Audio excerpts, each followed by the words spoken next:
I wouldn't quite say that Squeeper would say only weaklings engage a wounded opponent, because he's all about taking any advantage he needs, but only when the fight needs to be taking place. He would say that only weaklings would engage an opponent, a wounded opponent that's not fighting back. That's something he would say. And I know Squeeper, every dragon he's run into so far has tried to kill him, but I think he's been around long enough to know that even before this conversation, he wouldn't assume all dragons are just godless killers. He would assume dragons are just like any other creature. Some are good, some are bad. Just the ones that he's run into have been all bad. So only a weakling would engage a wounded opponent not fighting back. A hunter seeks every advantage, which is why he traps animals he aims to kill.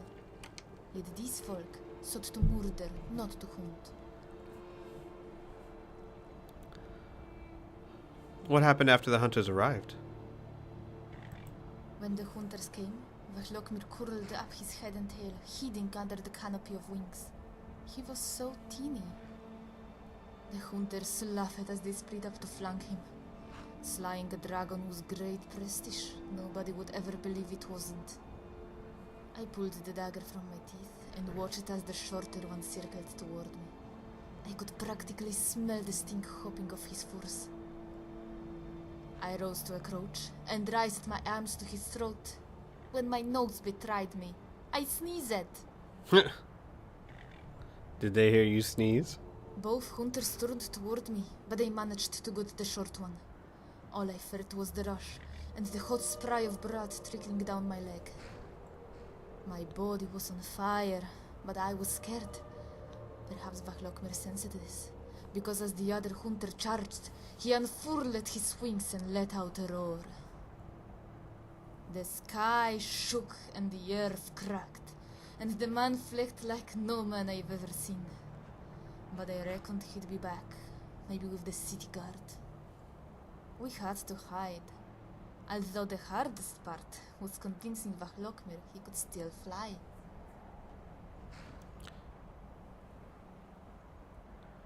A daring escape and a noble endeavor. You're a very kind adventurer. Perhaps you would like to stay for dinner? Vachlokmir is getting quite good at hunting deer. Well, sure.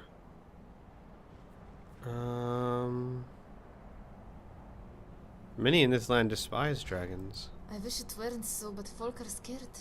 In Skyrim, when it comes to fear, everyone's a merchant, and everyone's buying. The housewife frets and paces, afraid the dragon will swoop down and eat her children or set fire to her home. The city guardsman trains in the barracks, worried all his boasts of heroism will melt away under the heat of a dragon's flame. The farmer picks his crops before they are ripe, and the hunter starves the forest of rabbits and deer. Same goes for blacksmiths, lumberjacks, milk and tavern maids. Every bored, middle-aged, drunken soul who thought they had nothing to live for. Well, you can't really blame them. I mean, it's true, your friend may be docile and a good soul, but it's undeniable that dragons are slaughtering people everywhere you go. Now, all of a sudden, they have something to lose. So entire towns live in fear, leaping to panic every time a cloud drifts over the sun. It's very sad. If only they'd lie down their fear and open their hearts, they'd see that the dragon is capable of mercy and a creature of kindness. Yes, while I agree that that's true, I'm sorry, I've come across many dragons, and they were not showing mercy or kindness. Yeah, there we go. That one, except their fears are real. Dragons attacked villages without compunction. I wonder, was it the dragon who attacked first? Yes. Or the guard folk, in state of panic, who fired an arrow into the air? Trust me, I know. Vachlokmir will not go near a village for fear of this very thing. I understand that, but you can't assume, just like I shouldn't assume all dragons are evil, you can't assume that all dragons are like Valkmir. I promise you, there are lots of dragons attacking without cause or provocation. But I understand what you're saying. I want to learn about you. Really? Well, if you're that curious, I'll gladly tell you my story. I was raised in a community of hunters. My mother taught me to track, hunt, and skin, and my father taught me how to craft cages and traps. He was so proud when I fashioned my first bear trap. He shoved it to a neighboring hunter, who offered to make a good use of it. What happened next? A group of hunters had found a bear alcove near the outcroppings by Evergreen Grove. That day, 4 of them left, but only 3 returned. One of them spit at my father as he passed him, then threw my manglet trap to the ground. One of the bears had managed to break free from its jaws. 2 of the hunters blamed my father, and I blamed myself. But one of them, a Nordman with a low brow and sad eyes, told me the truth of it. What did he tell you? The bear was a mother, driven by her need to protect her cubs. He said not even the fangs of a dragon could have held her. He tossed my hair and gave me a smile more black than white, but it brightened my day all the same.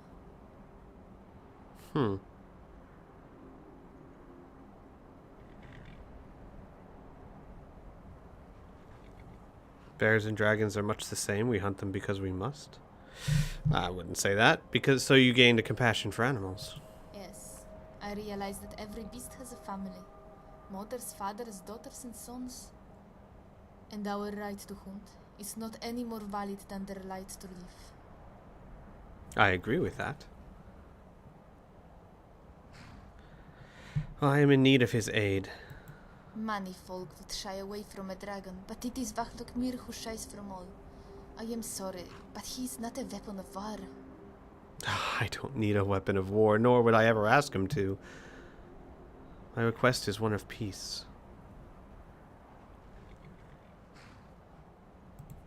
So the folk say, so the guards and the hunters say. That will be for him to judge. Actually, all I need is for him to bless me on my quest. If Valkmir was the one to speak, I am sure he would. But perhaps a gentle nod is good enough? Valkmir, what say you? Do you bless this traveler?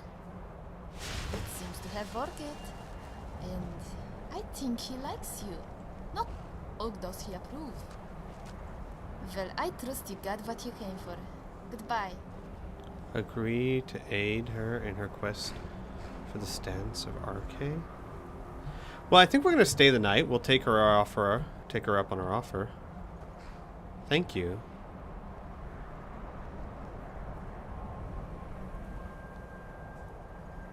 I think this is a very important moment for Squeeper. He's supposed to hunt down these things and kill them, but it's important to remind himself that they're not just mindless monsters. That they're intelligent.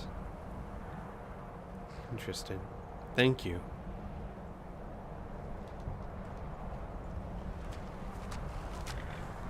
Let's set up a tent. Can we use this campfire for our tent?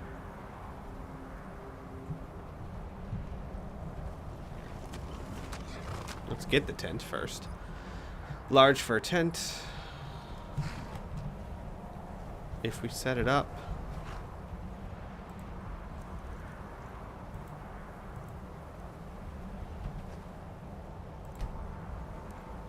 Yes, we can use this.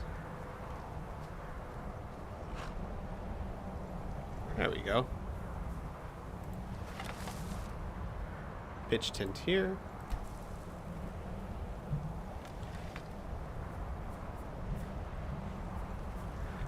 There we go. Well, that's good enough.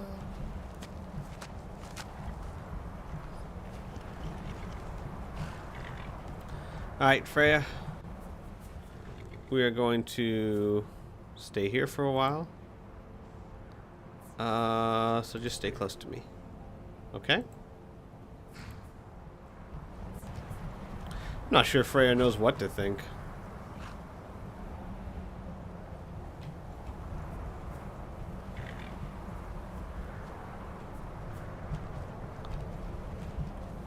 Hello? Where's my cross-legged? Are you going to take my cross-legged sitting position? I'll just go ahead and sit cross-legged. There we go.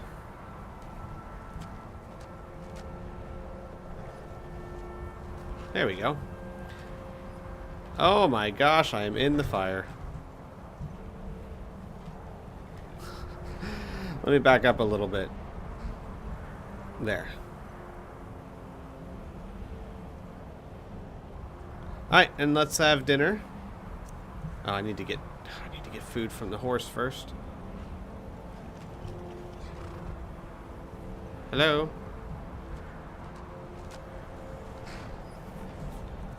Alright, food. Do that. Cooked beef, elder cheese reg, alto wine. Oh, Freya, I didn't give you, your gold.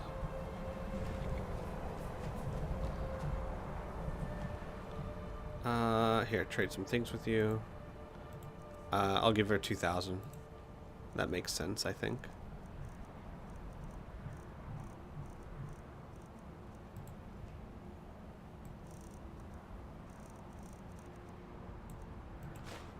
There we go.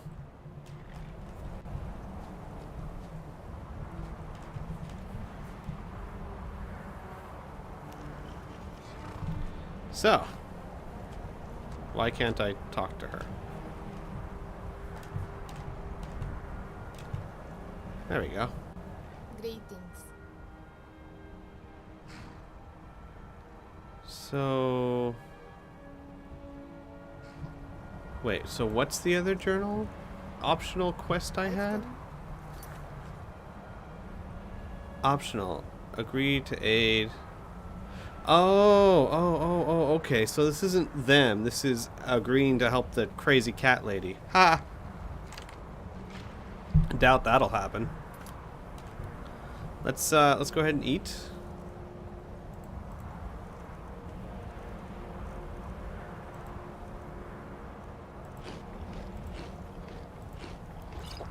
There we go. And then we'll call it a night.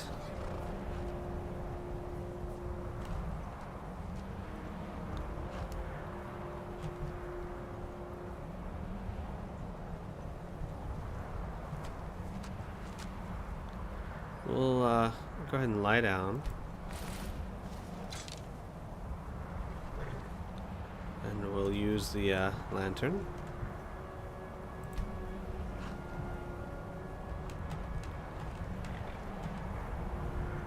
Freya? You want to come read? Yes? No? Maybe so? Oh, fine. I'm going to read anyway. We're going to finish off the Great War.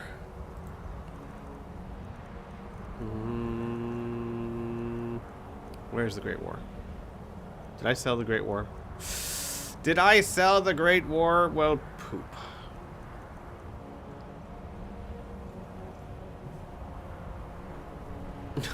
Well, that's not good. I think I just sold the Great War. Hang on, let's see if maybe it's on Allie, or maybe Freya has it. I don't know. Let's check. No.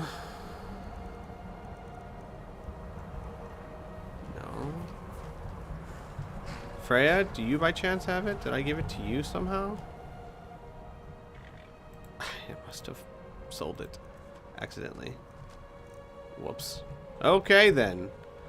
Well, then we'll read something else, won't we?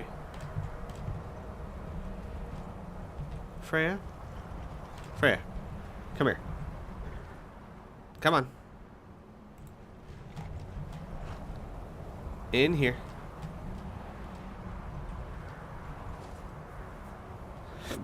Alright, let me go ahead and get her in here. And then I'll tell her to just stay near me. Ladies, ladies. Come on. There you go. Alright. We're gonna stay here for a while. Stay close to me. Alright. There you go. Can I use my bedroll, please?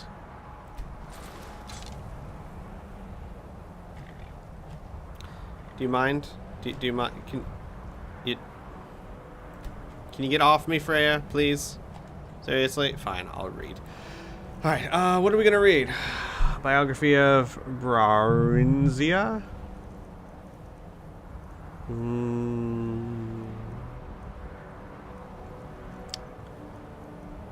Rising Threat Volume 1?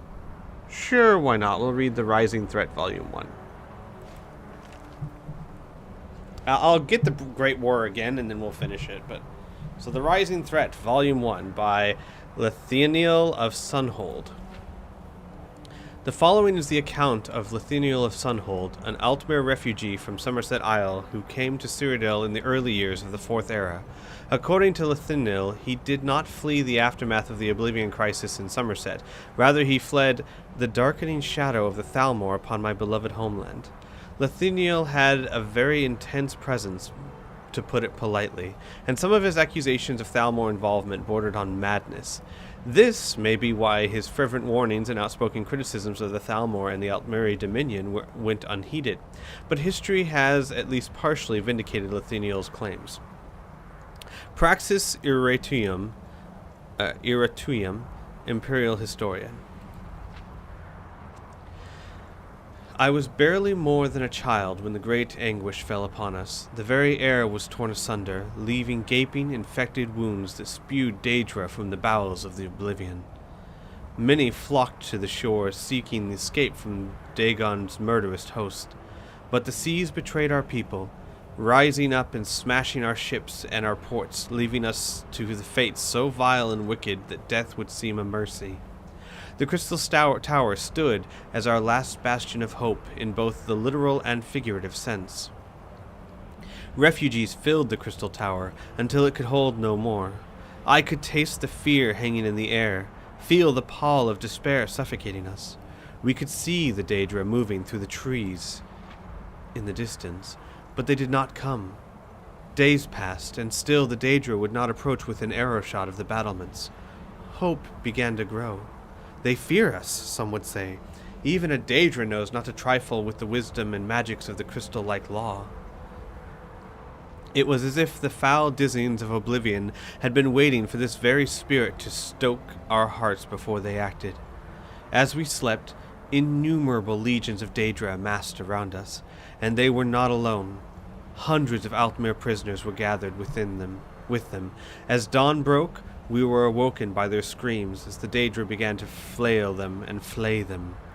We watched in abject horror as our kinfolk were defiled completely, carved up and eaten alive, impaled on their deprived war machines, and worried apart as meals for their profane beasts. This bloodletting was only a prelude to whet their appetites. Once the Daedra finished with the kinfolk, they turned their eyes to the Crystal Tower. Our great and noble bastion proved as much of an impediment as a mighty oak to a landslide, standing tall for all but a few moments, appearing almost able to ride the tide of destruction around it, but ultimately being swept away. Our exalted wizards decimated the fiends, roasting them by the dozens. Archers were finding the narrowest of chinks in the Daedric armor at over 100 paces, felling their captains and commanders.